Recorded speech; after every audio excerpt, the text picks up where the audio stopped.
"Step aside, Mr. Vale. Now!" Naima Carter's voice cut firm. In the quiet hum of Hawthorne Ridge High, Preston Vale smirked, seeing only a weary black teacher he thought he could dominate. Rich, arrogant, and untouchable, he mistook her calm for weakness, her restraint for fear. Preston's world had always bent to his will. Students silenced, teachers intimidated, his family's money shielding him from consequence. But Naima was different. Before the classroom, she was a Marine who thrived under pressure. When Preston's hand closed around her throat, he thought he owned the moment. Instead, he ignited a battle that would shatter his family's power. Before we go any further, comment where in the world you are watching from, and make sure to subscribe, because tomorrow's story is one you don't want to miss. The morning sun filtered through the windows of Hawthorne Ridge High's main hallway, casting long shadows across the freshly waxed floors. Ms. Naima Carter walked with measured steps, her shoes clicking softly against the tiles as she monitored the bustling corridor between classes. Her dark blazer and pressed slacks projected the professional presence she'd carried since her Marine days, while her observant eyes scanned the scene with the sharpness of someone who never truly left that training behind. The hallway buzzed with typical morning energy. Lockers clanging, students chattering, the controlled chaos of teenagers navigating their social landscape. But something shifted in the air when Preston Vale's tall frame appeared at the far end, moving with the entitled swagger of someone who'd never heard the word no. Naima noticed him zero in on Marisol Vega, who stood at her locker organizing her books. Marisol, one of her brightest students, wore a simple sweater and jeans, her dark hair pulled back neatly as she focused on her task. "Hey, scholarship girl," Preston's voice carried down the hall, dripping with mock sweetness. "Working on another sob story essay? My struggles as a poor little—" Marisol's shoulders tensed, but she kept her eyes forward, trying to ignore him as he planted himself directly in front of her locker. His designer shoes and carefully distressed jeans probably cost more than 3 months of her family's rent. "Move aside, please," Marisol said quietly, clutching her books closer. "Or what?" Preston leaned closer, his 6-foot frame towering over her. "You'll cry to the diversity committee?" Naima approached with calm purpose, her voice carrying the same steady authority she'd used to command Marine units. "Mr. Vale, step away from Ms. Vega's locker." Preston's head snapped toward her, his face flushing. "We're just talking." "No, you're blocking her access and making inappropriate comments." Naima positioned herself slightly between them, not confrontational but present. "Move aside." Down the hall, Principal Mercer appeared, his gray suit as carefully pressed as his practiced smile. He walked toward them with the hurried steps of someone who'd rather sweep problems under the rug than solve them. "Everything all right here?" Mercer's voice carried forced cheerfulness. "Just kids being kids, right, Ms. Carter?" Naima kept her expression neutral. "No, sir. Mr. Vale was harassing Ms. Vega about her scholarship applications." "Oh, I'm sure it's just friendly banter." Mercer waved his hand dismissively. "Preston's family has done so much for our scholarship programs." Near the water fountain, Tariq Jones carefully pulled out his phone, angling it to capture the scene while pretending to check messages. Across the hall, Brooke Lynn did the same, her quiet determination evident in the steady way she held her device. Preston's smirk grew wider with Mercer's dismissal. He straightened his designer jacket, chest puffing with inherited confidence. "This school belongs to people like me," he declared, voice carrying down the corridor. "My family built half these buildings. Some people should remember their place." Naima met his gaze steadily. "This is a public school, Mr. Vale. It belongs to every student equally." "That's what they tell the masses," Preston sneered, running his hand along the lockers. "But we all know who really runs things."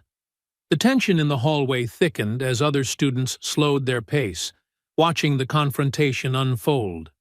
Marisol had backed away slightly, but her chin was raised, refusing to be cowed despite her obvious discomfort. The bell's sharp ring cut through the moment. Students began hurrying to their classes, the corridor filling with renewed movement. Preston shouldered his way through the crowd, deliberately ramming into a freshman who stumbled against the wall. He turned back to fix Naima with a final glare before disappearing around the corner. Mercer cleared his throat. "Well, that's settled then. Everyone to class." He hustled away, already pulling out his phone as if to distance himself from what he'd witnessed. Naima touched Marisol's shoulder gently. "You okay?"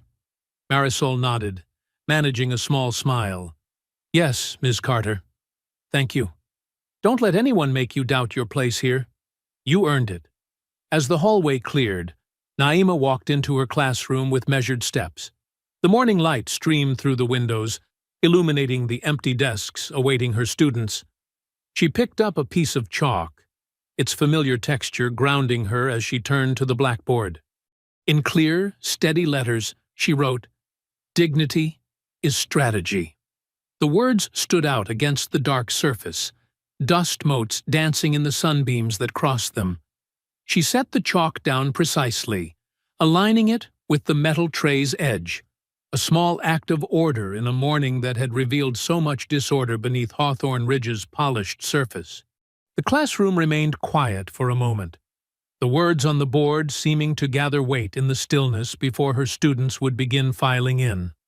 The classroom's clock ticked steadily, marking time until the next bell would signal the official start of first period. The afternoon sun slanted through the classroom windows, casting long shadows across the worn tile floor of Naima's English classroom. Papers rustled as students packed up their copies of Their Eyes Were Watching God, the discussion of Janie's journey toward self-determination still hanging in the air. The dismissal bell was moments away. Naima stood at her desk, organizing the day's assignments into neat stacks. She glanced up occasionally, scanning the room with the instinctive vigilance that had become second nature during her Marine years. Most students chatted quietly, shouldering their backpacks and gathering their things. But something caught her attention. A shift in the energy at the back of the room. Preston Vale had pushed away from his desk and now loomed over Marisol's workspace, his 6-foot frame casting a shadow across her papers. His designer shirt stretched across his shoulders as he leaned down, planting both palms on her desk. "So, scholarship girl," Preston's voice carried through the classroom, deliberately loud enough to draw attention. "How exactly do you plan to make the grade? Extra credit with the admissions board?" Several students froze, books half-packed. The classroom's comfortable atmosphere evaporated, replaced by a thick tension. Marisol kept her eyes down, trying to slide her notebook into her bag, but Preston shifted to block her path. "I heard you've got quite the sob story planned for those essays," he continued, smirking. "Poor little immigrant family, working so hard." He made a show of wiping away an imaginary tear. Naima set down her papers with precise control. "Mr. Vale." Her voice cut through the tension. "Step aside. Now." She moved from behind her desk with measured steps, her shoes clicking against the tile floor. The Marine Corps had taught her that true authority didn't need to shout. It was in the stance, the tone, the unwavering certainty of command. Preston's head snapped toward her, his face flushing red. "Or what?" he sneered. "You'll write me up? Call my mommy?" His fingers drummed against Marisol's desk in agitation. "This is your final warning," Naima stated, closing the distance. "Move away from Ms. Vega's desk." Something dangerous flashed in Preston's eyes. The raw fury of privilege challenged. His jaw clenched, and in one explosive moment he lunged forward. His hand shot out, fingers clamping around Naima's throat with crushing force. The classroom froze in shocked silence. Time seemed to stretch like taffy, sound dropping away except for the harsh rasp of Preston's breathing. But Naima's body remembered. 15 years of Marine training kicked in with mechanical precision. Her hands came up, executing a perfect wrist peel maneuver, thumb pressing into the pressure point near his thumb joint, other fingers creating leverage. A quick twist broke his grip, and she used his own momentum to push him back with controlled force. Preston stumbled backward, his expensive shoes sliding on the smooth tile. His arms windmilled as he lost balance, and he crashed to the floor with a resounding thud that seemed to shake the whole room. His face transformed from rage to shock as his head bounced slightly against the hard surface. The spell of silence broke. Gasps and exclamations filled the air as phones appeared from pockets and backpacks, screens glowing as they captured every second from different angles. The harsh fluorescent lights reflected off dozens of phone cases aimed at the scene. Running footsteps echoed in the hallway. Officer Darren Lentz burst through the door, his uniform crisp, and his expression alert as he assessed the situation. Principal Mercer followed close behind, already wringing his hands. "Now, let's all stay calm," Mercer said, his voice pitched high with anxiety. "Ms. Carter, please, let's not escalate this situation. We can handle this internally." "No." Naima's voice was steady as she pulled out her own phone. "We cannot." Preston pushed himself up to sitting, his carefully styled hair disheveled, designer clothes rumpled. The mask of arrogance had cracked, revealing something younger and more uncertain underneath, as he watched Naima dial 911. "This is Naima Carter at Hawthorne Ridge High School," she spoke clearly into the phone. "I need to report an assault." Mercer stepped forward, reaching for her phone. "Ms. Carter, think about what you're doing." Officer Lentz held up a hand, stopping the principal. "Sir, step back. This is now a criminal matter." His other hand rested on his body camera, the small red light indicating it was recording. Through the open classroom windows came the first faint wail of approaching sirens. Students stood frozen, phones still recording, as the sound grew louder. In the tense quiet, a soft chime came from Naima's phone, an airdrop notification from Marisol Vega, containing raw video footage of the entire incident. The sunlight continued to stream through the windows, dust motes dancing in the golden beams as the sirens drew closer to Hawthorne Ridge High School. The comfortable routine of a normal school day had shattered, leaving something far more serious in its wake. The fluorescent lights of the school office buzzed overhead as Naima sat in one of the hard plastic chairs, her back straight, hands folded calmly in her lap.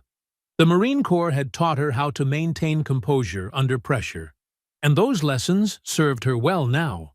Across the room, Preston slouched in his chair, his designer clothes still wrinkled from his fall, an ice pack pressed against the back of his head. Officer Lentz stood between them, his presence creating a clear divide in the cramped space. His body camera's red light blinked steadily as he flipped open his notepad.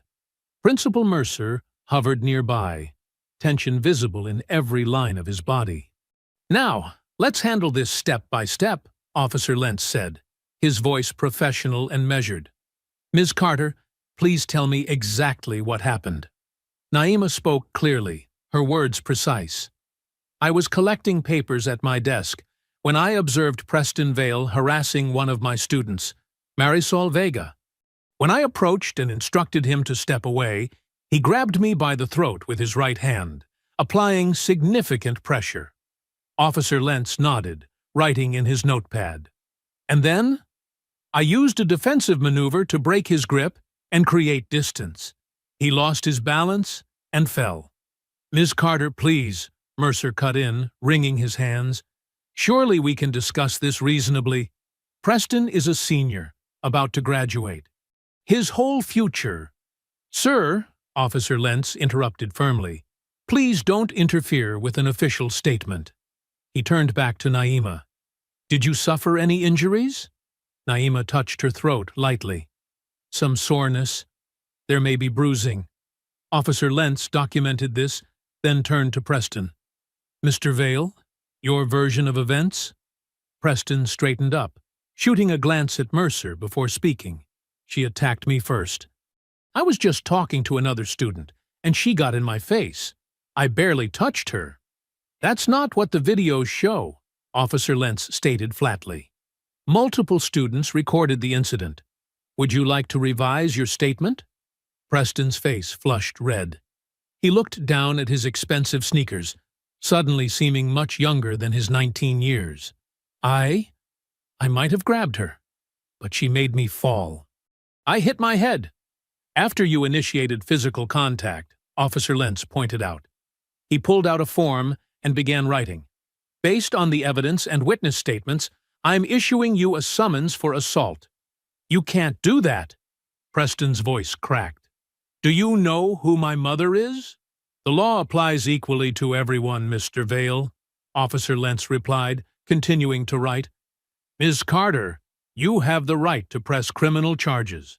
Given the nature of the assault and the clear video evidence, I strongly advise you to do so. Mercer stepped forward again, his voice strained. Officer, please. This is a school matter. We have internal procedures. Principal Mercer. Officer Lentz cut him off. Assault is a criminal offense, not a disciplinary issue. Please step back and let me do my job. The door opened, and Dr. Hattie Dubose entered quietly. The elderly librarian's presence seemed to fill the room despite her small frame. She moved to stand near Naima, her hand coming to rest supportively on the back of her chair. Officer Lentz finished writing and handed the summons to Preston. Sign here, acknowledging receipt. This is not an admission of guilt, just confirmation that you've received the summons. Preston's hand shook slightly as he signed. His usual swagger had vanished, replaced by a nervous energy that made him fidget in his seat. Ms. Carter? Officer Lentz turned back to Naima. Would you like me to call for medical attention to document your injuries? Not necessary at this time, Naima replied.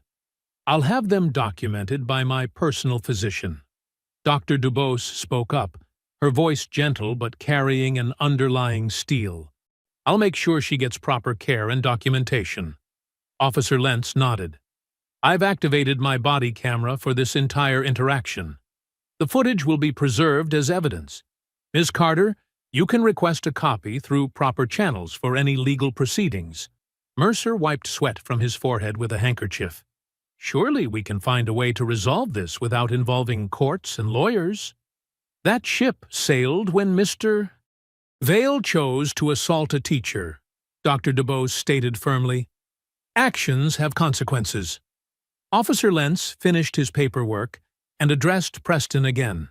You're free to go, but I strongly suggest you avoid any contact with Ms. Carter or other witnesses.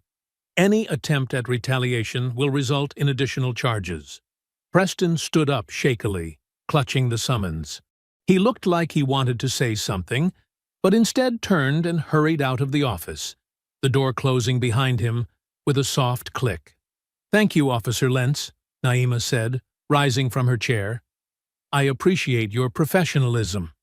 Dr. Dubose linked her arm through Naima's. Come on, child. Let's get your things, and I'll drive you home. They walked together through the empty hallways, their footsteps echoing in the afternoon quiet. Dr. Dubose's presence was comforting, reminding Naima of the strong women who had guided her through difficult times before. You held yourself with dignity, Dr. Dubose said softly. That's what they fear most, our unshakable dignity. They reached Naima's classroom, and she moved to her computer to shut it down for the day. A new email notification blinked on her screen. The subject line read, Urgent Administrative Action Notice. Opening the email, Naima read the first line. Effective immediately. You are placed on administrative leave pending review. Dr. Dubose read over her shoulder, her grip on Naima's arm tightening slightly.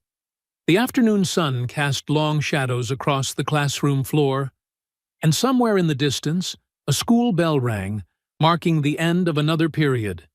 The sunset painted Naima's small bungalow in shades of amber as she sat at her kitchen table, hands wrapped around a mug of chamomile tea that had long since gone cold. Dr. Hattie Dubose occupied the chair beside her, her weathered hands resting atop a stack of papers they'd been reviewing. "Child, you did everything right," Hattie said softly, pushing her wire-rimmed glasses up her nose. "By the book, just like they always told us to do." Naima stared into her tea, watching the faint ripples from her trembling hands. The day's events kept replaying in her mind. Preston's grip on her throat, the shocked faces of her students, Officer Lentz's professional handling of the situation, and then that email. 20 years of service, Naima said quietly. Not one complaint. I've guided hundreds of students through AP literature, helped them find their voices. And now you're showing them something even more important. Hattie interrupted, her voice firm but gentle. You're showing them how to stand up with dignity when the system tries to push you down. The crunch of tires on gravel cut through their conversation. Through the front window, they watched a sleek black sedan pull up to the curb. The porch light flickered on automatically, illuminating two figures emerging from the car. Speaking of the system, Hattie muttered, straightening in her chair. The doorbell chimed, its cheerful tone at odds with the tension filling the room. Naima rose slowly, smoothing her shirt more out of military habit than concern for appearances. Through the peephole, she saw Eloise Vale's perfectly coiffed hair and practiced politician's smile. Naima opened the door, standing tall in the frame. "Mrs. Vale." "Ms. Carter," Eloise replied, her voice honey-sweet. "This is Ruth Pennington, our family attorney. May we come in? We have a matter to discuss that could benefit everyone involved." Naima stepped aside, allowing them entry. Eloise's designer heels clicked against the hardwood floors as she took in the modest living space. The bookshelves packed with well-worn classics, the framed Marine Corps flag on the wall, the stack of student essays waiting to be graded. "Dr. Dubose," Eloise acknowledged with a slight nod. "I didn't expect to find you here." "I expect there's a lot you didn't expect today," Hattie replied evenly, remaining seated. Ruth Pennington, a sharp-featured woman in an expensive suit, placed her briefcase on the kitchen table and extracted a thick envelope and a single sheet of paper. "Ms. Carter," Pennington began, "we're here to offer a resolution that will allow everyone to move forward without further unpleasantness." "Unpleasantness," Naima repeated, the word tasting bitter. "Is that what we're calling assault now?" Eloise's smile tightened almost imperceptibly. "We all know how things can be misinterpreted in the heat of the moment. Preston is deeply sorry for any misunderstanding." "There's no misunderstanding on the video," Hattie interjected. "About that," Pennington said, sliding the envelope forward. "We're prepared to offer a very generous settlement. 7 figures, Ms. Carter, tax-free, along with a formal letter of apology from Preston." Naima looked at the envelope but didn't touch it.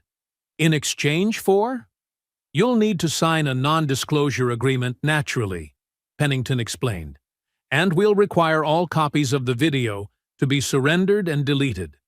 Additionally, you'll need to make a statement clarifying that the physical contact was mutual and unfortunate."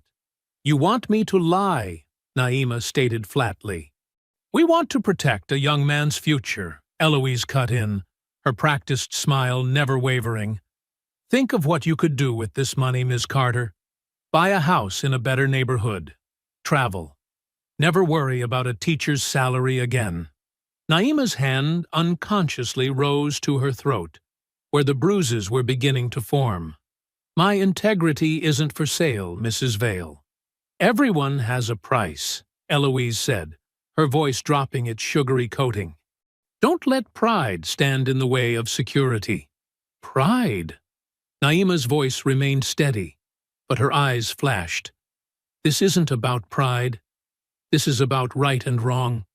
This is about showing my students that actions have consequences, no matter who your parents are. Then let me be clear, Eloise said, all pretense of friendliness gone. You won't like what happens next. One teacher against the Vale family? Against the school board? Against the entire system? You'll lose everything. Your job, your reputation, your peace of mind. I've already lost my job, Naima replied. But I won't lose my self-respect. The answer is no. Pennington began gathering her papers. We'll leave the offer open for 24 hours. After that, you can direct all communication through my attorney. Naima finished. Eloise's heels clicked toward the door, but she paused before exiting. You're making a serious mistake, Miss Carter. One you'll regret for a long time. After they left, Hattie squeezed Naima's hand. You did good, child. They spent the next few hours talking quietly, but their phones kept buzzing with notifications. Social media posts were appearing, carefully crafted to paint Naima as the aggressor. Anonymous accounts shared edited clips that cut out Preston's initial assault, showing only his fall. The porch light clicked on again as another car pulled up. This time, it was attorney Janelle Brooks, her briefcase in one hand and a determined set to her jaw. She didn't wait for an invitation, striding through the door with purpose. I saw the posts, Janelle said, pulling out her laptop. They want to fight dirty in the dark? Fine. We'll fight them in the daylight. The morning sun streamed through Hattie's dining room windows, casting long shadows across stacks of documents and open laptops. What was usually a cozy space for Sunday dinners had transformed into a command center. Maps of the school district pinned to walls, folders spread across every surface, and the constant hum of a printer working overtime filled the air. Naima sat at the head of the oak table, her military-instilled posture unwavering despite her exhaustion. To her right, Janelle Brooks typed furiously on her laptop, pausing occasionally to adjust her reading glasses. Marisol and Tariq huddled over their phones, methodically backing up video footage to secure cloud storage. Found another one, Hattie announced, emerging from her study with a dusty file box. Her fingers, spotted with age but steady, pulled out a manila folder. 2 years ago, a junior varsity basketball player, Preston, accidentally shoved him down the stairs after a game. Janelle looked up sharply. Injuries? Broken wrist, Hattie said, scanning the document. Family received a settlement. Standard NDA language. But here's what's interesting. The payment came through a shell company, not directly from the Vales.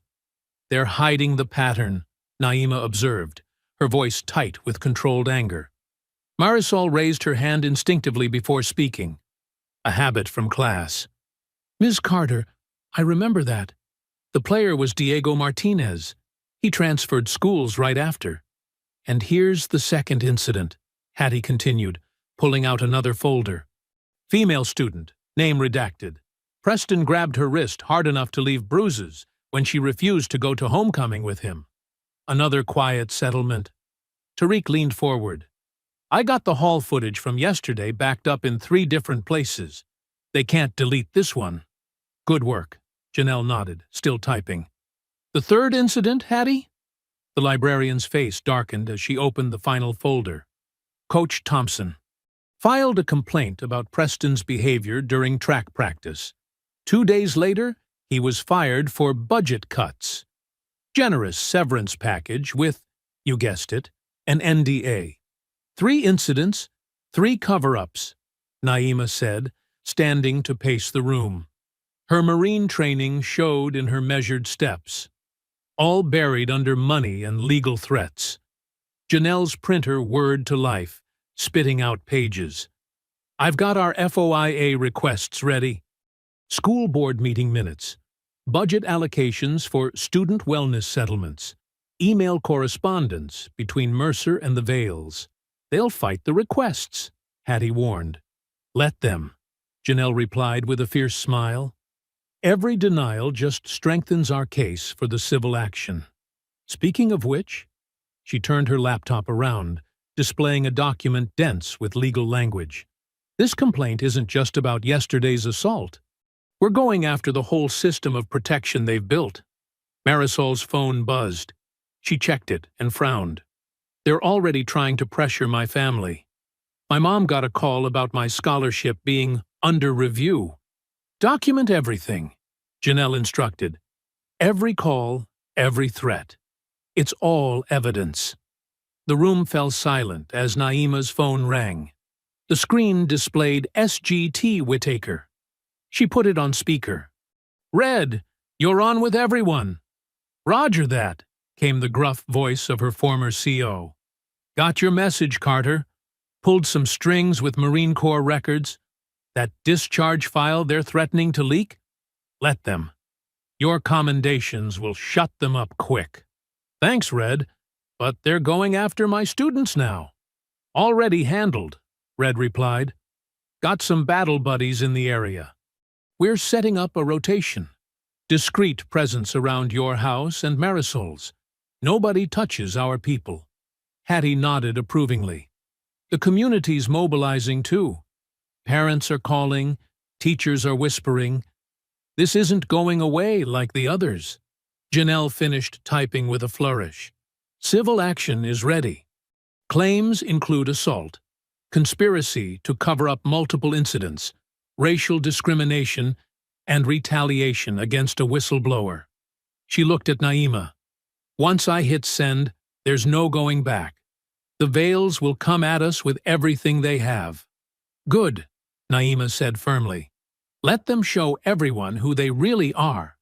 Tariq raised his phone. "Videos secured. We've got 3 angles of the assault, all time-stamped and authenticated. And I've got signed statements from 5 students who witnessed previous incidents," Marisol added. "They're scared, but they're willing to testify." Hattie walked over to Naima, placing a gentle hand on her shoulder. "You know what this means? Taking on the Vales means taking on the whole power structure of this town. School board, business interests, political machines, they're all connected." "Then it's time they got disconnected," Naima replied, her voice steady. She nodded to Janelle. "Send it." The attorney's finger hovered over the enter key. "Last chance to back out." "Dignity is strategy," Naima whispered, echoing the words she'd written on her classroom board just yesterday, a lifetime ago. Janelle hit send. The computer chimed, confirming the filing had gone through. Multiple copies of the complaint would now be landing in official inboxes across the county. In that moment, the morning sun broke through the clouds, flooding the room with light. They sat in silence, aware that they had just declared war on a system that had never lost a battle. But looking around the table, at Hattie's wisdom, Janelle's determination, Marisol and Tariq's courage, and Red's loyalty on the speakerphone, Naima knew they had something the Vales didn't. Truth, documented and ready for daylight. Naima's phone buzzed at 6 a.m., pulling her from fitful sleep. A new district email sat bold in her inbox, its subject line stark. "Notice of conduct hearing. Mandatory attendance." She sat up, military-honed instincts pushing aside exhaustion. The message was cold, bureaucratic. "Ms. Carter, a special board conduct hearing has been scheduled for Thursday, 9 a.m., regarding recent events and allegations of professional misconduct. Attendance mandatory.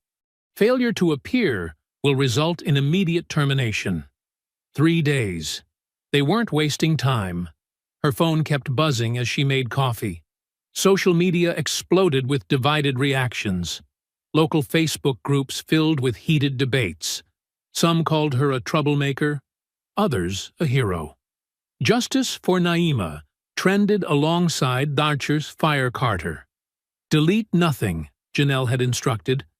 Screenshot everything. Naima's inbox overflowed. She sorted through them methodically, creating folders. Threats. Know your place. Should have taken the money. Leave our town. Support. My daughter's in your class. We stand with you. Thank you for being brave. Former students. You taught me to speak up. Remember that time you helped me with college apps? Her hand trembled slightly as she sipped her coffee.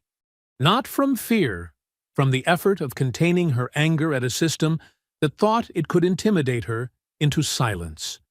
Her doorbell rang. Through the peephole, she saw Coach Derry Wainwright shifting nervously on her porch, looking over his shoulder. She opened the door. "Ms. Carter," he said, voice low. "Can we talk?" She led him to her kitchen. He declined coffee, hands fidgeting with his baseball cap. "I should have come forward sooner," he began. "About Preston. About all of it." "Tell me now," Naima said quietly. "Last year, Preston got rough with one of my players in the locker room. Kid's family couldn't afford lawyers. I went to Mercer." Coach Derry's jaw clenched. "He called me to his office, said if I pursued it, they'd review my contract, said I had a mortgage to think about. Called it being practical." Naima recorded his statement on her phone, with permission. "Will you testify?" "I've got 2 kids in college," he said, then straightened his shoulders. "But yes, this has to stop." Her phone buzzed again. Janelle. "Emergency hearing in an hour," the attorney announced. "Judge Harriman's chambers. I'm filing for a temporary restraining order to protect our student witnesses. They're already getting pressure. I'll be there." The courthouse was quiet at 8 a.m. Judge Harriman, a no-nonsense woman in her 60s, reviewed their evidence of intimidation. Screenshots of threatening messages to Marisol. The scholarship review warning. Similar pressure on other potential witnesses. "Granted," she said firmly. "No contact, direct or indirect, with any student witnesses. 100 yards minimum distance. I'm also ordering preservation of all school security footage and electronic communications." Outside the courthouse, reporters gathered. Janelle handled them with practiced skill, while Naima slipped out the back. She drove to Hawthorne Ridge High, knowing she wasn't supposed to be there. The parking lot was half empty. Many parents had kept their kids home. Through the windows, she could see Mercer in his office, on the phone, gesturing angrily. Using her key, they hadn't asked for it back yet, she entered her classroom. The air felt different. Empty desks stood in perfect rows. Student essays waited in her inbox, ungraded. Their voices echoed in the silence. Discussions about Toni Morrison, debates over Shakespeare, moments of breakthrough when literature connected to life. On her desk, a pile of sticky notes had appeared. "We miss you, Ms. C. Stay strong." They picked the wrong teacher to mess with. Naima ran her fingers along her classroom library shelves. Books she'd collected over years of teaching. Some bought with her own money, others donated by former students. Each one carefully chosen to show her students themselves in literature, to help them find their voices. Their eyes were watching God. The Hate You Give, Night, Lord of the Flies, stories of power, resistance, dignity, and consequences. She touched each spine, a quiet ritual. This was what they wanted to take from her. This space where young minds opened to new possibilities, where students learned that words had power, that speaking truth mattered. The hallway security camera whirred, turning toward her classroom. Let them watch. Let them see her standing firm in her own space. Her phone vibrated. A text from Marisol. Got more videos from other students, meeting at Dr. Dubose's after school? Then another from Janelle. Restraining order served. Board meeting prep tonight. Bring everything. And one from Red. Marine's got your 6, Carter. Always. Naima straightened a row of books, ensuring each spine aligned perfectly. Military precision in this small act of defiance. They thought an empty classroom would break her. They had no idea what she'd survived before this. The morning bell rang, jarring in the silence. Somewhere in the building, her students were gathering without her. But not for long. 3 days until the hearing. 3 days to show this town what real strength looked like. She took one last look at her classroom, at the words still written on her board. Dignity is strategy. Not just a saying now, a battle plan. See you Thursday, she whispered to the empty room, and walked out with her head high, leaving the door unlocked. She'd be back. Some things were worth fighting for. The library's community room hummed with tension as parents filed in for the emergency PTA forum. Fluorescent lights cast harsh shadows across worried faces. Naima sat between Hattie and Janelle in the back row, watching Councilman Brent Carlisle arrange papers at the podium. He's Eloise's attack dog, Hattie whispered, adjusting her reading glasses. Been doing her dirty work for years. Carlisle tapped the microphone, his expensive suit a stark contrast to the room's worn carpet and institutional furniture. Thank you all for coming on such short notice. Recent events have raised serious concerns about student safety at Hawthorne Ridge High. Parents shifted in their metal chairs. Some avoided eye contact with Naima, others offered subtle nods of support. Evidence suggests, Carlisle continued, his voice oily with false concern, that certain faculty members have encouraged students to provoke and record confrontations with their peers. This form of entrapment. Point of order. Hattie's voice cut through the room as she stood, straight-backed and dignified. The district's own security policy, Section 4.3, explicitly permits student recording of any incident where safety is concerned. She pulled a worn binder from her bag. And if we're discussing evidence, I have here 3 separate incident reports involving similar confrontations, all conveniently buried in administrative reviews. Carlisle's polished smile faltered. Dr. DuBose, this isn't... Furthermore, Hattie continued, the student handbook specifically protects the right to document and report harassment without fear of retaliation. Page 23, if anyone would like to verify. The room erupted into murmurs. A parent near the front stood up, pointing at Naima. My son says she's turning the kids against each other, making everything about race. My daughter says she's the only teacher who makes her feel safe. Another parent countered, rising. The only one who stops the bullying instead of ignoring it? The division in the room crystallized. One side demanded traditional values and respect for authority. The other spoke of accountability and protection for all students. Naima remained still, her Marine training evident in her composed posture. She watched parents she'd known for years choose sides, their true colors emerging under pressure. Carlisle tried to regain control. The Vale family has been a pillar of this community. The Vale family, Janelle spoke up, her lawyer's precision cutting through the chaos, has no special exemption from assault charges. Ms. Carter's military service record and teaching evaluations speak for themselves. Perhaps we should discuss why certain students believe they're above the law. More arguments erupted. Parents jabbed fingers, voices rose. Security cameras whirred in the corners, recording everything, just as they had in the school hallway. After an hour of heated debate, the forum dissolved into smaller clusters of angry discussion. Naima gathered her things, nodding thanks to supporters who stopped to whisper encouragement. In the parking lot, the autumn air had turned sharp with cold. Hattie hugged Naima. You did right, staying quiet. Let them show themselves. Head on a swivel, Janelle advised, scanning the dark lot. They were halfway to their cars when headlights suddenly flared behind them. A black SUV with tinted windows accelerated toward them, engine growling. Naima pushed Hattie behind a concrete pillar, her combat training taking over. The SUV screeched to a stop. A masked figure leaned out the passenger window. "Drop it!" a distorted voice commanded. "Last warning!" Before anyone could respond, the SUV peeled away. But Tarek Jones, who'd been leaving the library, had his phone out. "Got the first 3 numbers of the plate," he called out, jogging over. 743. Janelle immediately dialed the police.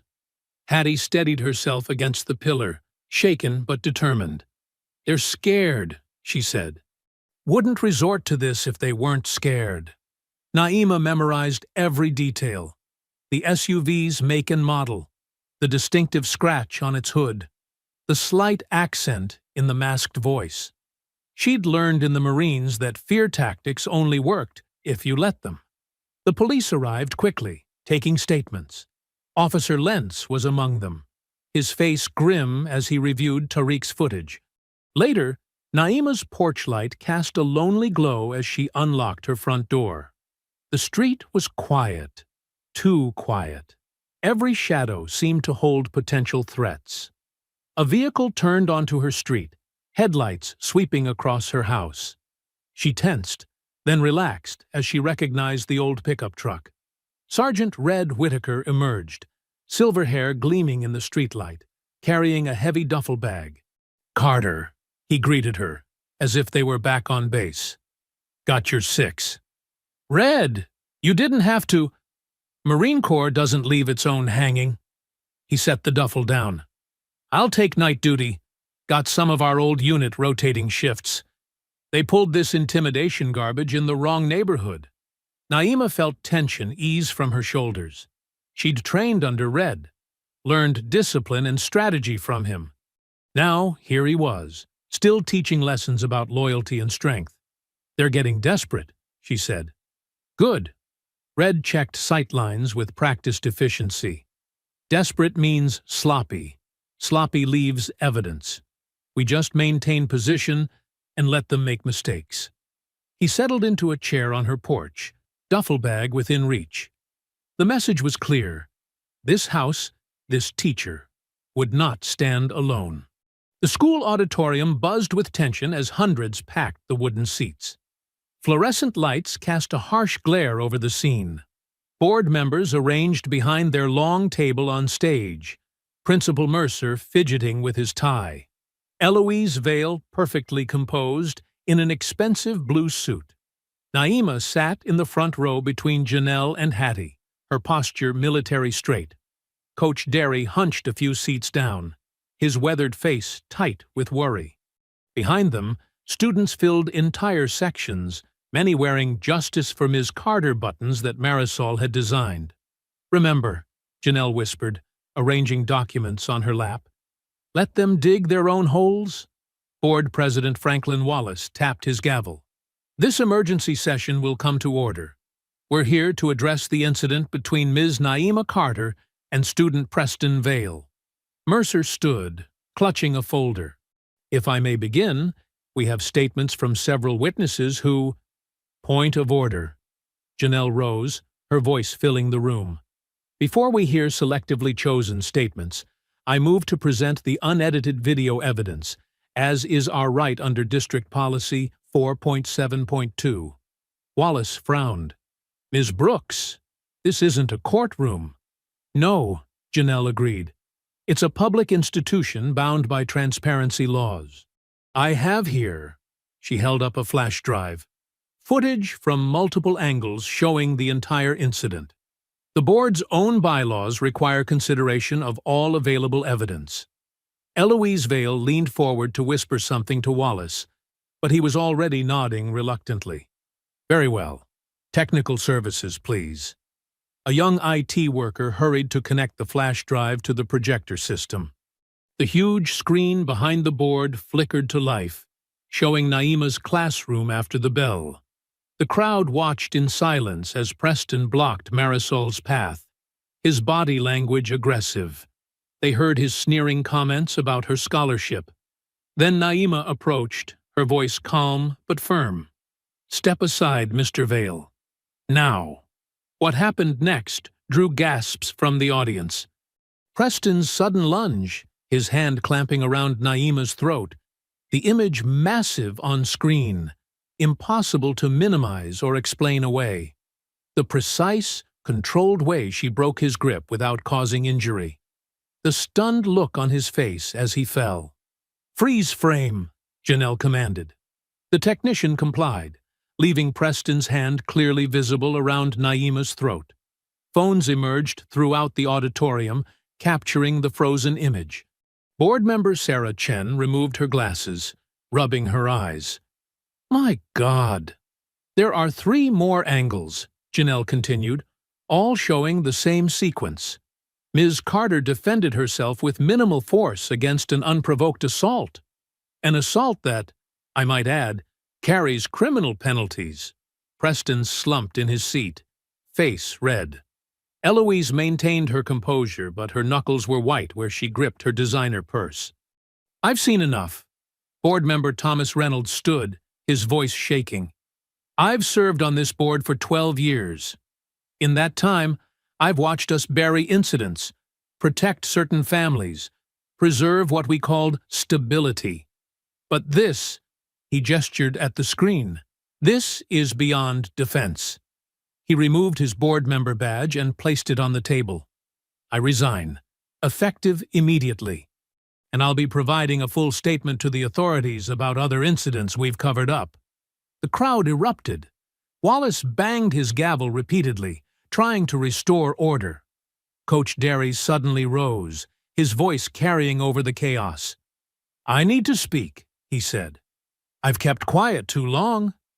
Mr. Vale has a history of this behavior. Last year, he threatened a female student.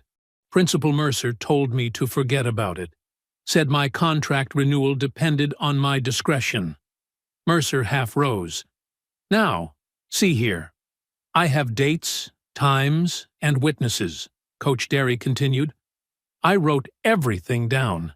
Been carrying that notebook for months, trying to decide what was right." More commotion. Parents were standing now, some shouting for the entire board to resign.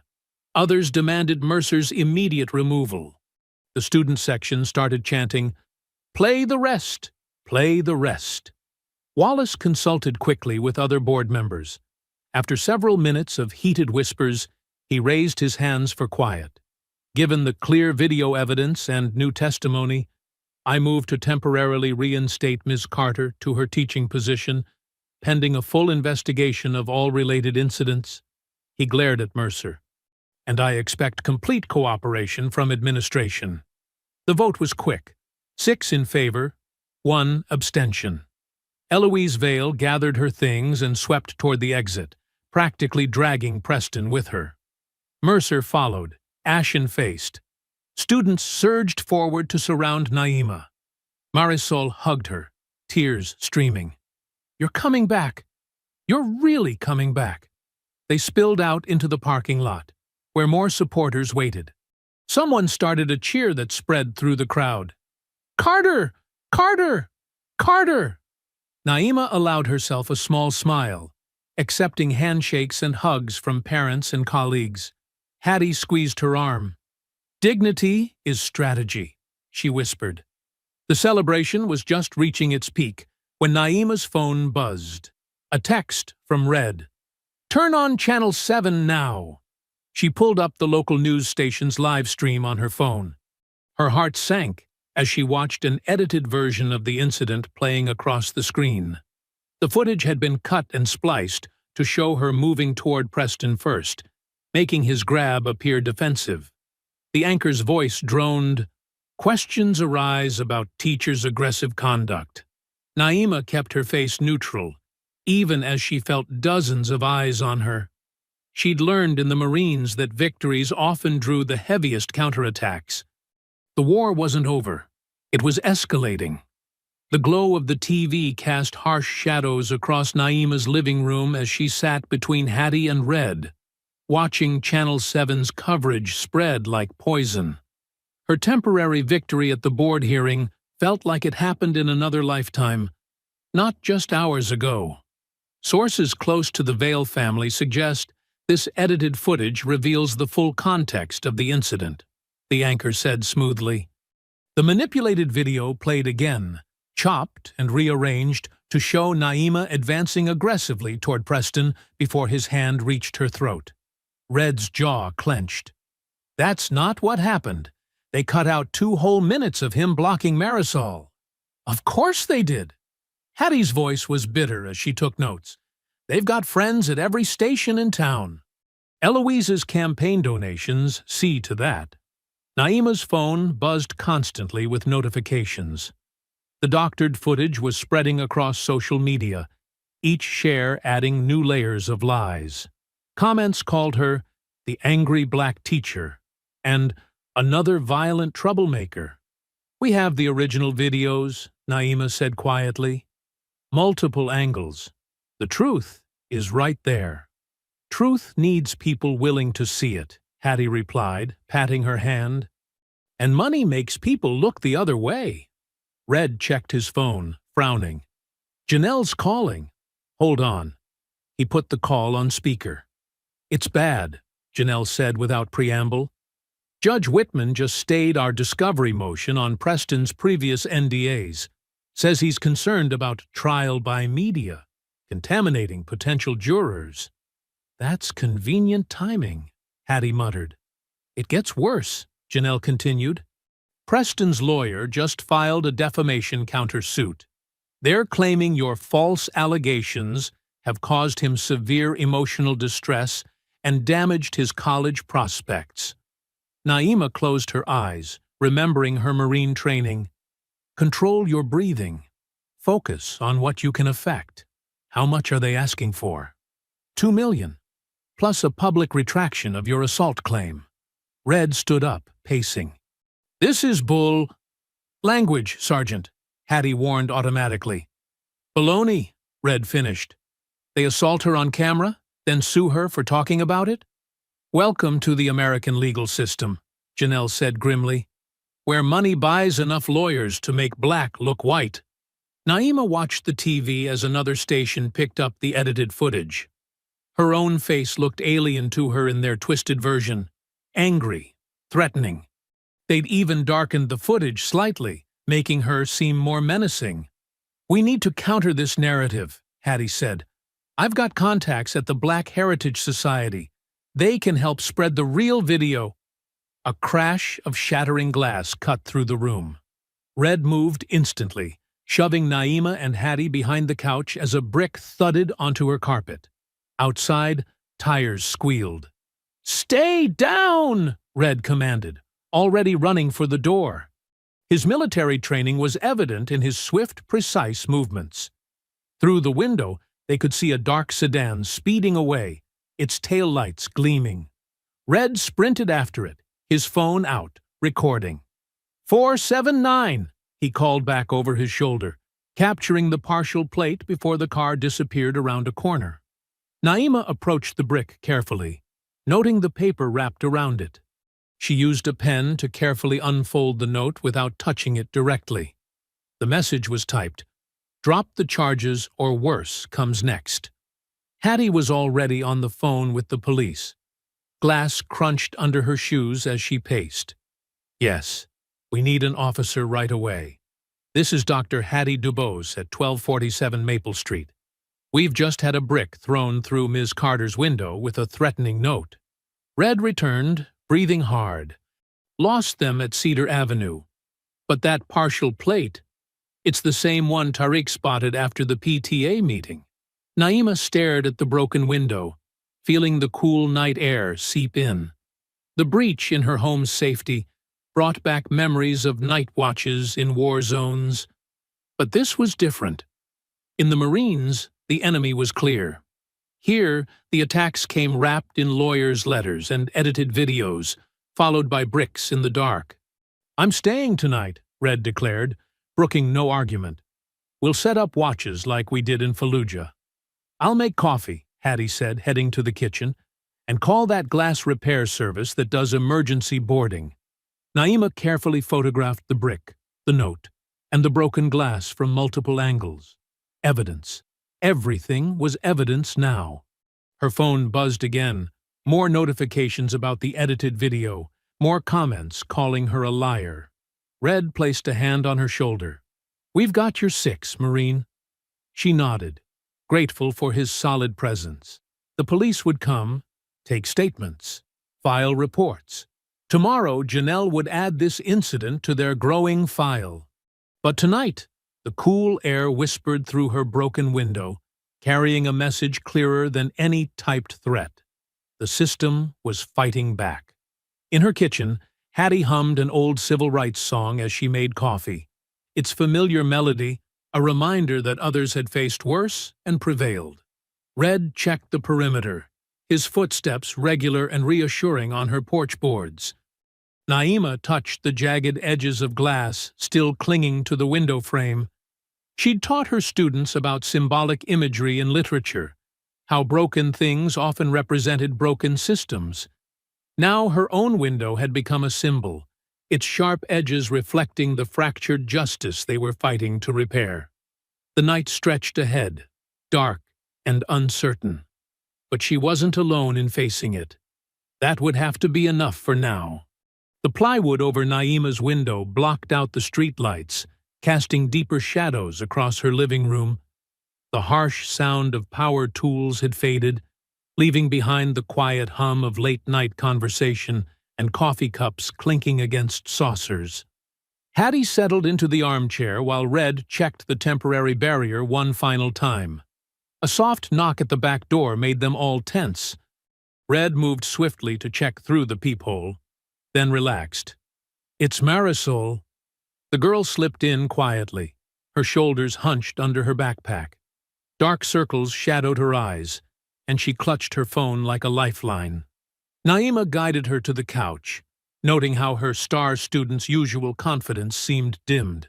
"I wasn't sure if I should come," Marisol said, her voice barely above a whisper. "But I had to tell you." She pulled out her laptop, opening it to display an email. "This came an hour ago." Naima leaned in to read, feeling Hattie's presence behind her shoulder. The message was politely worded but crystal clear. The Vail Family Foundation, a major donor to the school's scholarship fund, was reviewing their commitment to the program. "They're going to take away my college money," Marisol said, her voice cracking. 4 years of perfect grades, and they can just— She pressed her hands to her face, shoulders shaking. Hattie moved forward, wrapping an arm around the girl. "Not on my watch, child. Not on my watch."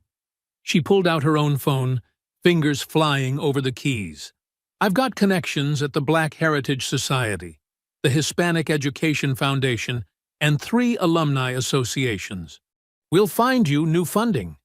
"But my mother—" Marisol wiped her eyes. "She works so hard. This scholarship was supposed to be my way to help her." "Listen to me," Hattie said firmly, taking Marisol's hands. "Your mother didn't raise you to bow to bullies. Neither did Ms. Carter. We'll find a way." Another knock interrupted them, this one at the front door. Red checked again. "Coach Derry," he reported, "with what looks like half a grocery store." The football coach entered carrying 2 large paper bags, his weathered face etched with concern. He set the food on Naima's coffee table, still warm containers of his wife's famous chicken soup, fresh rolls, and enough coffee supplies to fuel an army. "Margaret stress cooks when she's worried," he explained, running a hand through his thinning hair. "And I'm done being quiet about what I've seen." Naima gestured for him to sit. He perched on the edge of an armchair, hands clasped between his knees. "I've watched Preston for years," he continued. "The way he treats people when he thinks no one important is looking. The things Mercer swept under the rug." "We need that testimony, Coach," Janelle said, having arrived earlier to document the brick incident. She pulled out her laptop. "Are you willing to go on record?" Derry nodded slowly. "Got a mortgage to worry about. But I've got a conscience, too. And it's been mighty noisy lately." He glanced at Marisol. "These kids deserve better than what we've been giving them." Red had been moving between windows, checking sight lines. Now he gathered everyone's attention. "We need to talk security. I've been making calls. Got neighbors willing to help." He spread a rough map of the street on the table, pointing out positions. "Mrs. Chen from number 1243 has a clear view of your driveway. Mr. Washington at 1251 can see the back fence. We're setting up a rotation. 2-hour watches." "Like a neighborhood watch?" Marisol asked, leaning forward with interest. "Better," Red replied. "Marine style. Everyone gets a specific zone, specific signals." He demonstrated with his flashlight 2 quick flashes for all clear, 3 for attention needed, 4 rapid pulses for emergency. Phones on silent, texting only. No one confronts anything alone. Naima watched as her living room transformed into a command center. Red assigned positions and protocols, while Hattie made calls about scholarship alternatives. Coach Derry gave his statement to Janelle, his voice growing stronger as he detailed incident after incident. The night deepened. Marisol dozed on the couch, her laptop still open to college applications. Hattie covered her with a blanket, murmuring, "Rest, child. We'll fight tomorrow." Around 3 a.m., neighbors began arriving in pairs for Red's security briefing. Mrs. Chen brought thermoses of hot tea. Mr. Washington arrived with his son, both wearing reflective jogging gear. Perfect cover for late-night observation. "Remember," Red instructed them, "you're not vigilantes. You're witnesses. See something, signal, document. Let the proper authorities handle any direct confrontation." By 4 a.m., the watch rotation was in place. Naima could see flashlight signals passing between houses. 2 quick flashes, all clear, repeated every 15 minutes. The system was simple but effective, turning her neighbors into a protective network. Around 5 a.m., the night's adrenaline finally began to ebb. Hattie had dozed off in the armchair, her phone still displaying scholarship contact lists. Coach Derry had gone home to catch some sleep before morning practice, leaving behind his written testimony and promises of more information to come. Red gestured Naima onto the porch, where the pre-dawn air carried the first hints of morning. They sat in her rocking chairs, watching the street where their neighbors kept their quiet vigil. Flashlight signals winked between houses. 2 flashes, all clear, all clear. "Sun soon," Red murmured, his voice gravelly with fatigue but steady with certainty. The town hall's bright studio lights cast harsh shadows across the faces in the packed auditorium. Camera crews from 3 local stations positioned their equipment near the stage, where a long table awaited the board members. The air hummed with tension and the murmur of the crowd. Naima sat in the front row between Hattie and Red, her spine straight, hands folded in her lap. She wore her navy blazer, the one she'd worn when accepting her teaching award last spring. Her face remained carefully neutral as Eloise Vale glided onto the stage in a cream-colored suit that probably cost more than Naima's monthly salary. "Good evening, Hawthorne Ridge," Eloise began, her smile practiced and pristine. "Tonight, we address serious concerns about the moral character of our educators." The words hit like carefully aimed darts. Naima felt Hattie's hand squeeze her arm. Principal Mercer shuffled his papers at the board table, not meeting anyone's eyes. The other board members arranged themselves with varying degrees of discomfort, except for Theodore Walsh, who sat closest to Eloise, with the same entitled tilt to his chin that his son Preston had inherited. "We've gathered several witnesses," Eloise continued, "who paint a disturbing pattern of behavior." One by one, they approached the microphone. A senior Naima had never taught claimed she overheard instructions for provoking Preston in the hallway. A substitute teacher suggested Naima had radical ideas about discipline. A parent insisted her child felt unsafe in Naima's classroom. Each testimony grew more outlandish than the last. Naima recognized the careful coaching in their word choice, the way they echoed specific phrases, that would play well in sound bites. "Ms. Carter," one woman said, dabbing at dry eyes with a tissue, "told students to record everything Preston did. She was targeting him, trying to ruin his future." Red's jaw clenched. Hattie scribbled furious notes, but Naima remained still, remembering her Marine training. Let the enemy exhaust their ammunition.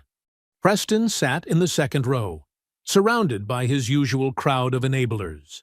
His smirk grew with each testimony, his phone occasionally lighting up as he texted, probably bragging to friends about his imminent victory. After the parade of witnesses, Mercer stood. His hands shook slightly as he adjusted his tie. "In light of these troubling revelations," he said, "I move to terminate Ms. Carter's employment for cause, effective immediately." The words hung in the air like smoke.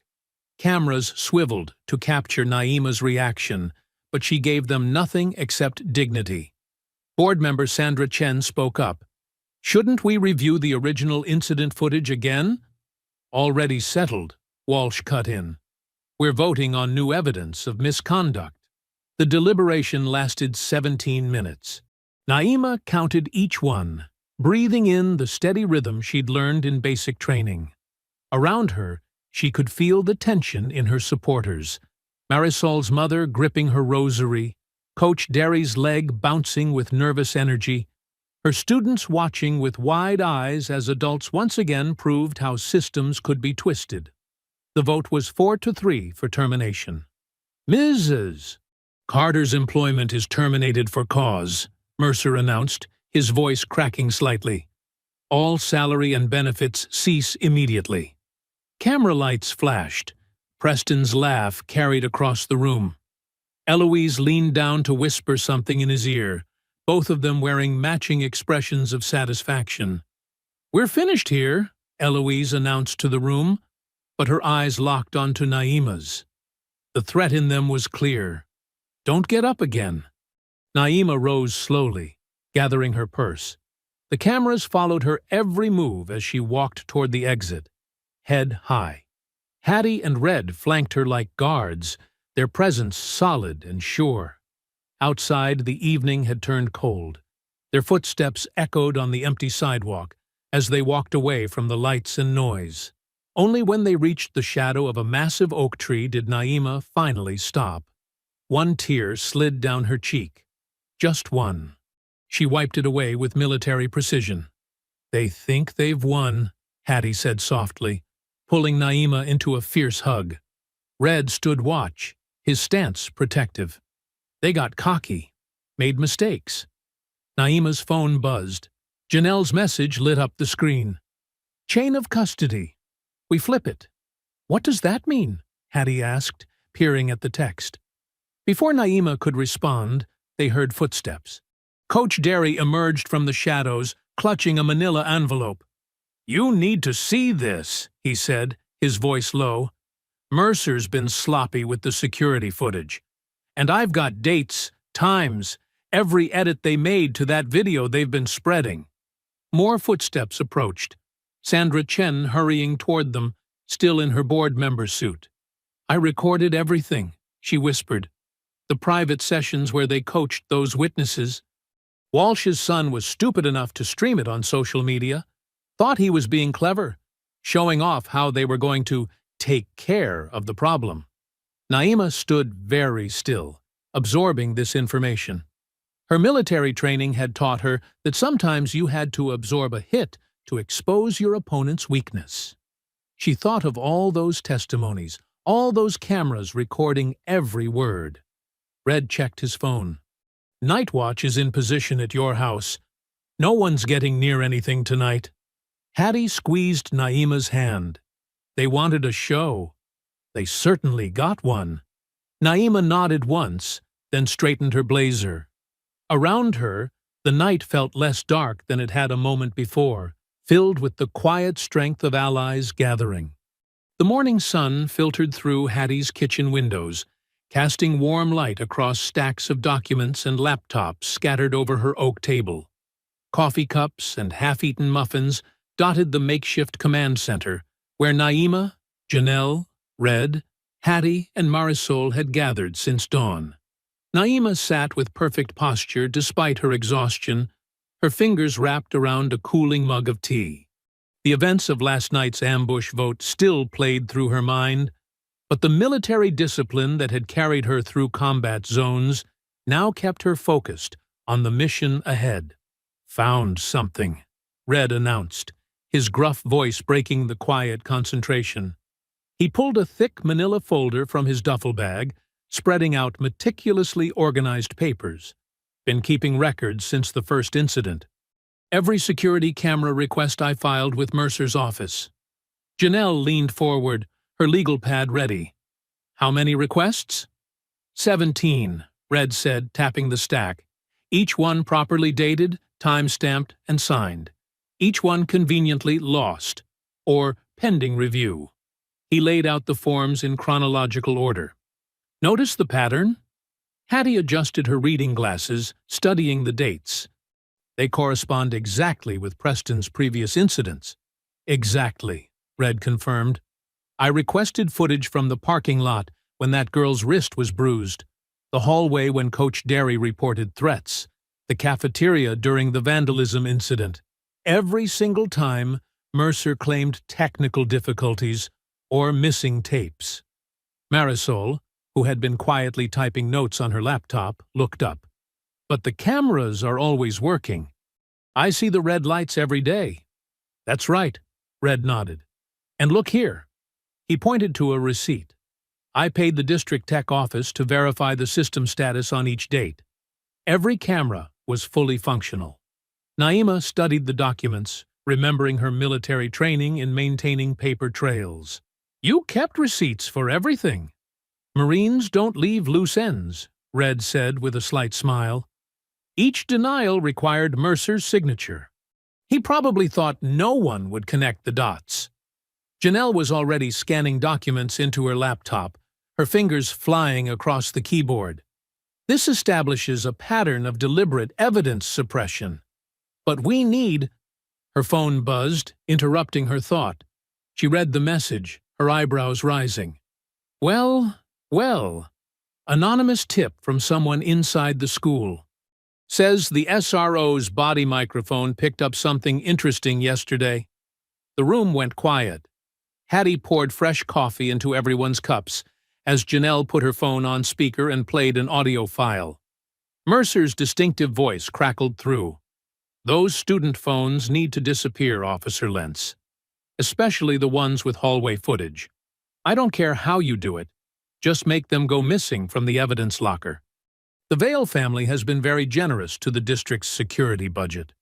"My God," Hattie whispered. "That's tampering with evidence," Red growled. Marisol sat up straighter. "Officer Lentz must have refused. That's why our phones weren't taken." "And why he issued the summons to Preston by the book," Naima added, remembering the SRO's professional handling of the initial incident. Janelle was already pulling up legal documents on her laptop. "This changes everything. We can file an emergency motion for a chain of custody hearing. The edited video they're spreading, the ignored security footage, the attempt to destroy evidence, it all shows coordinated suppression." She began typing rapidly, legal terminology flowing as naturally as breathing. The others watched her work, the only sounds being keyboard clicks and occasional sips of coffee. "Here's what the motion will argue," Janelle explained, turning her screen so everyone could see. "First, we demonstrate the pattern of evidence suppression through Red's denied camera requests. Then we introduce the body mic recording, showing Mercer's attempt to destroy student phone evidence.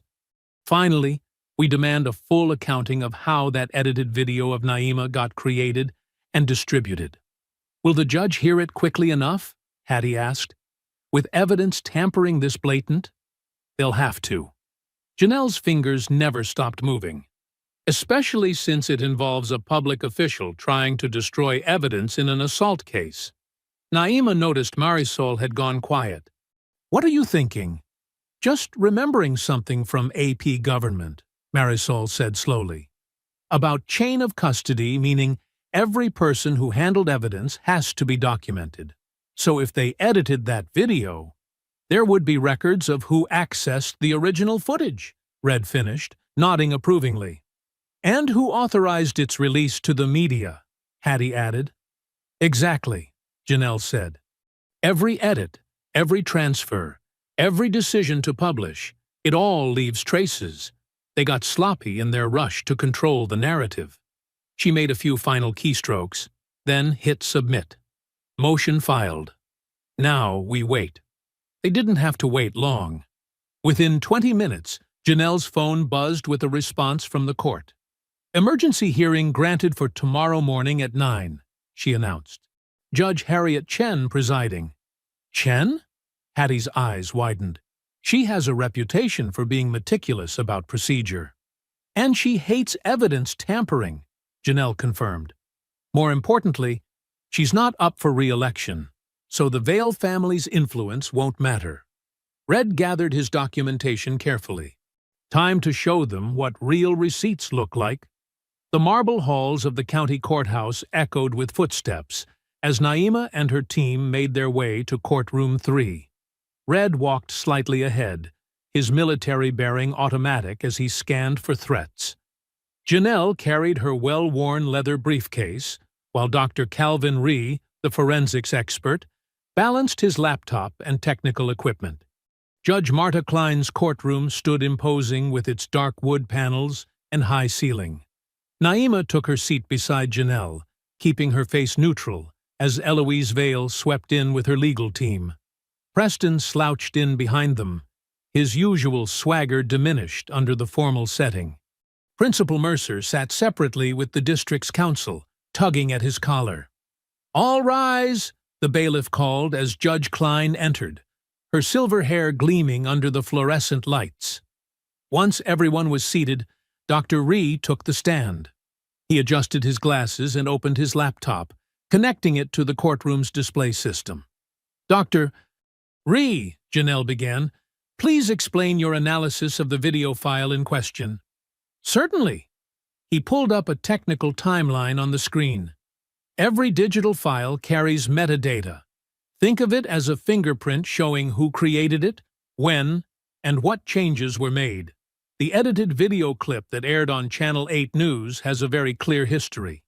He zoomed in on a string of code. The original footage was recorded on a student's phone at 10:17 a.m. on the day of the incident. At 4:23 p.m. that same day, the file was uploaded to a workstation registered to Summit Communications. "And what is Summit Communications?" Janelle asked. "They're the PR firm handling Mrs. Vale's mayoral campaign," Dr. Rhee replied.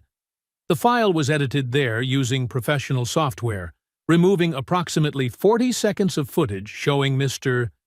Vale's initial aggressive actions. Eloise shifted in her seat as Dr. Rhee continued. At 6:45 p.m., the edited version was emailed from Principal Mercer's official school account to Channel 8's news desk, with a CC to Mrs. Vale's campaign manager. He displayed the email chain. The subject line read, "Approved version for immediate release." The metadata shows the editing software license belongs to Summit Communications, paid for by the Vale Campaign Fund. Judge Klein leaned forward. "Dr. Rhee, in your expert opinion, could these alterations have been accidental?" "No, Your Honor. The edits were precise, deliberately removing specific segments while maintaining seamless transitions. This required professional expertise and intention." The judge's expression hardened as she turned to Eloise's attorney. "Counselor, would you care to explain why your client's campaign was editing evidence in an active assault investigation?" Before the attorney could respond, Janelle stood. "Your Honor, we have additional evidence of systematic suppression." She gestured to Coach Derry, who approached the bench with a notarized document. Derry's hands trembled slightly as he was sworn in, but his voice stayed steady. "This is my sworn statement regarding 3 previous incidents involving Preston Vale. In each case, Principal Mercer called me to his office and made it clear that speaking up would cost me my job. He detailed each incident: the bruised wrist of a female student, vandalized equipment in the weight room, threats made to players who questioned Preston's starting position despite missing practices. "Why come forward now?" Janelle asked. Derry squared his shoulders. "Because watching that edited video made me realize staying quiet is the same as lying. These kids deserve better than that." Judge Klein reviewed his affidavit, then looked up with steel in her eyes. "This court takes a dim view of evidence manipulation and witness intimidation. The stay on discovery is hereby lifted, with sanctions against the school board for obstruction." She turned to Eloise. "Mrs. Vale, your campaign's involvement in editing evidence places you dangerously close to contempt charges. Consider this a warning. This court will not tolerate attempts to suppress truth through media manipulation." The judge issued her orders rapid fire. Full discovery to proceed immediately. All sealed NDAs to be opened. Forensic preservation of all related communications, and Naima's immediate reinstatement pending final resolution. "Furthermore," she added, "any retaliation against witnesses will result in severe consequences." "We're adjourned." The gallery erupted in whispers as people filed out. In the courthouse corridor, Naima found herself surrounded by a growing circle of quiet support. Students, parents, and teachers gathered around her. Not with loud cheers, but with subtle nods and gentle touches to her shoulders. Marisol's mother pressed a container of homemade empanadas into her hands. A freshman boy who'd been in her poetry club showed her his phone. A social media group called Stand with Ms. Carter had over 2,000 members. Coach Derry's wife squeezed her hand without words.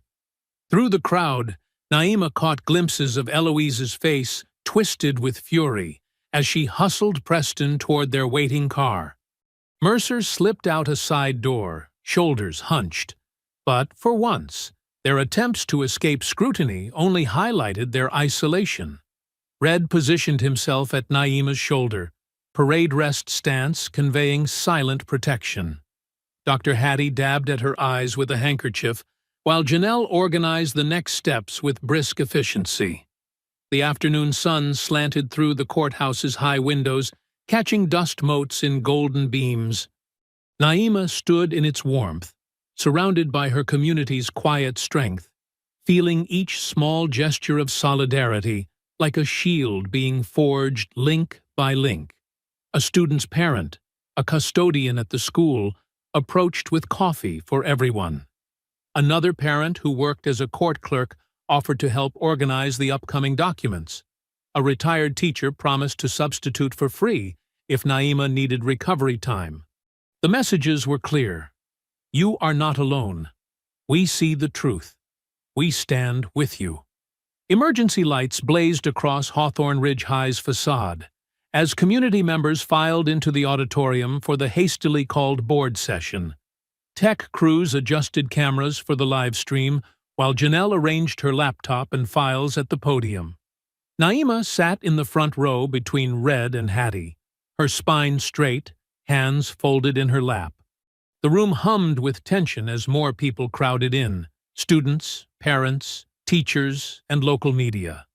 Behind her, Marisol and her classmates formed a protective cluster. Board members filed onto the stage, looking uncomfortable under the bright lights.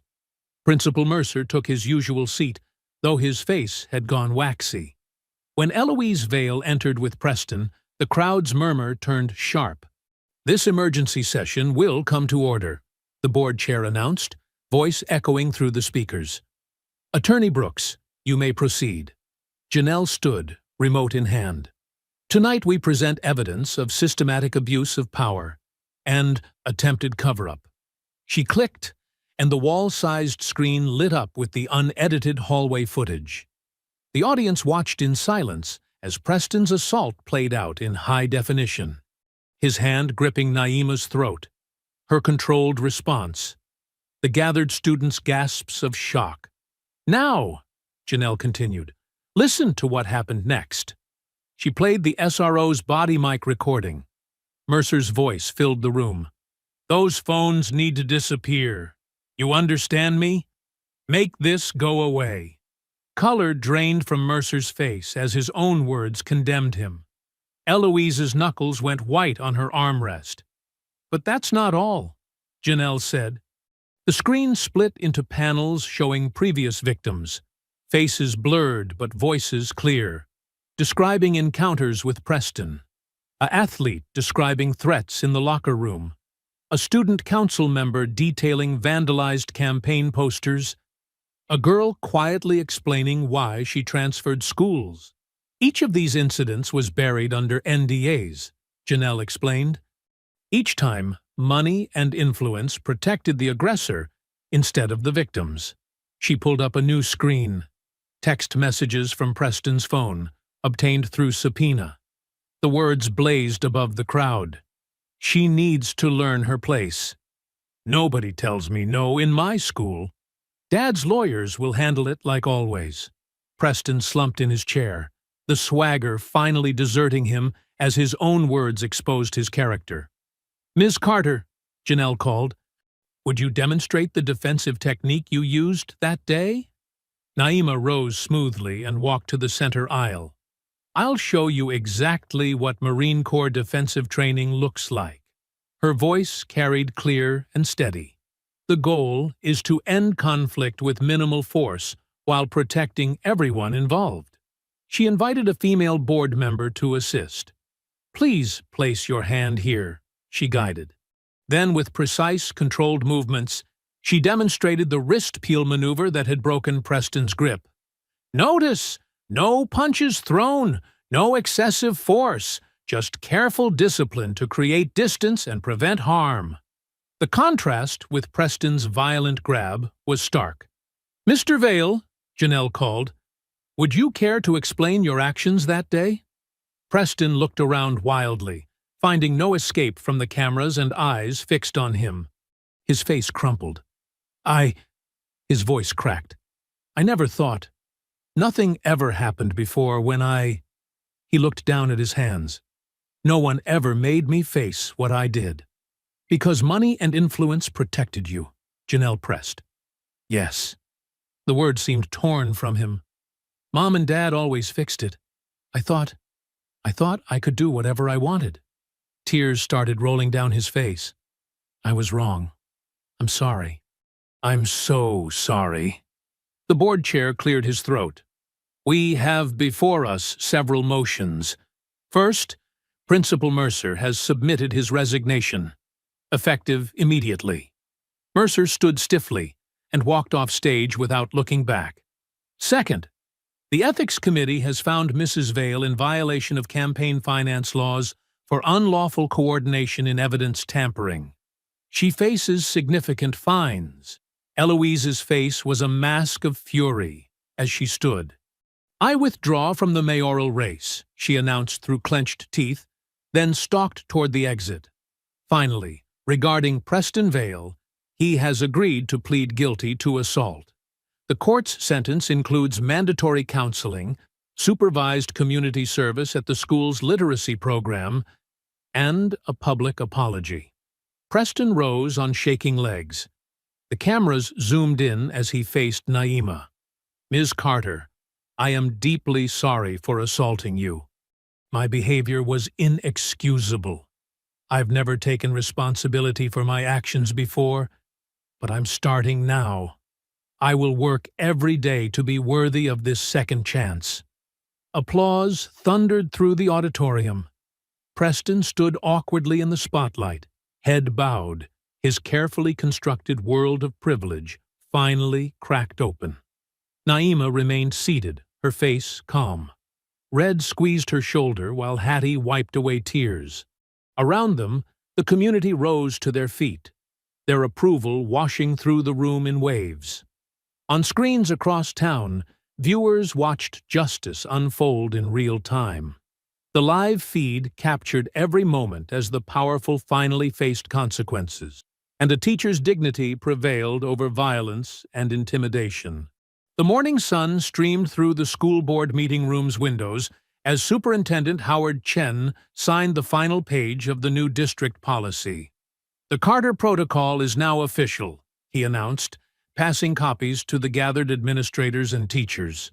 Naima sat between Janelle and Hattie, reviewing the document's key points. The protocol mandated immediate preservation of security footage, required documentation of all disciplinary incidents, and established clear chains of evidence custody. Most importantly, it banned private settlements and non-disclosure agreements in cases of student misconduct. "This ensures transparency," Janelle explained to the room.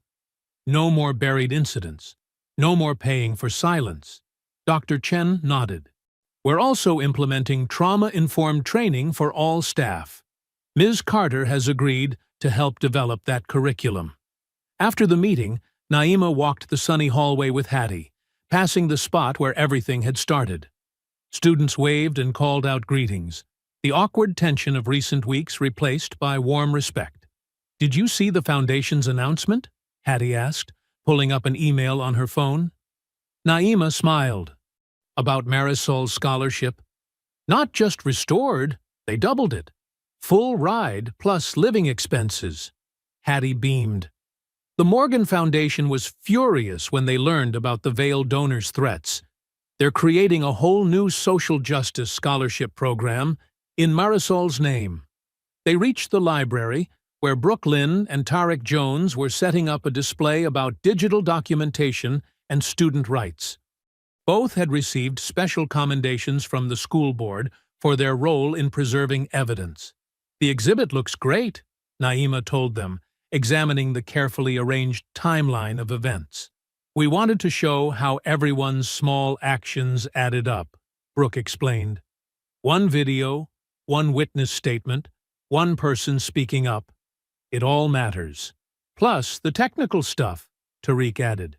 "Proper timestamps, backup copies, verification methods. So next time, everyone knows how to protect the truth." Down the hall, they passed Coach Derry's office, where he was hanging his newly approved tenure certificate. The board had recognized his eventual courage in coming forward, extending his contract with additional protections for whistleblowers. "Officer Lentz got his commendation today, too," Coach mentioned as they passed. "The chief actually thanked him for following procedure instead of playing politics. Times really are changing." The local newspaper sat folded on his desk, showing Eloise Vail's terse withdrawal statement. She'd resigned from all community boards as well, and rumors suggested the family was house hunting in another state. The article also noted that former Principal Mercer was cooperating with state investigators looking into years of mishandled incidents. That afternoon, Naima prepared the gym for her first community self-defense clinic. She'd insisted it be free and open to everyone. Students, parents, faculty. The sign-up sheet had filled immediately. "Remember," she told the gathered participants, "this isn't about hurting others. It's about protecting yourself and de-escalating conflict. Dignity is strategy." Preston Vail stood quietly at the back, distributing water bottles as part of his community service. His designer clothes were replaced by simple gym wear, his former swagger nowhere in sight. When participants needed a partner, he stepped in without complaint, allowing himself to be used to demonstrate proper defensive stances. "Good," Naima said, as he helped a freshman practice a wrist release. "Now remember, control, not aggression. The goal is distance and safety." Preston nodded, his face serious as he played his role. During water breaks, he efficiently refilled coolers and cleaned up spills without being asked. The change in him was stark. Not broken, but humbled into something closer to wisdom. Parents watched from the bleachers as Naima led everyone through basic techniques. Marisol and her mother practiced side by side, their movements growing more confident. Tarek recorded segments for the school's safety website, while Brooke took notes for the student paper. "Let's finish with boundary setting," Naima announced. "Your voice is your first line of defense. Everyone, strong and clear, say, "Stop!" The word echoed off the gym walls as dozens of voices joined together. Even Preston participated, his quiet "stop" carrying a weight of understanding it hadn't held before. As the session ended, participants gathered their things, chatting and practicing movements. Several thanked Naima, including a few who'd initially opposed her during the controversy. She noticed some of them exchange numbers, building new connections. "Same time next week?" people called out. Naima nodded, already seeing how these sessions could help heal the community's divisions. Preston finished his cleanup duties, pausing near the door. "Ms. Carter?" His voice was subdued but steady. "Thank you for teaching me what you could have done to me that day, but didn't." Naima met his eyes. "Remember that feeling when you're tempted to use force against others?" He nodded once and left, shoulders straight, but not proud. The gym slowly emptied as the sun began to set. Naima checked the equipment, straightened the mats, and finally moved toward the exit. She could hear kids jogging on the track outside, their sneakers thumping rhythmically on the asphalt.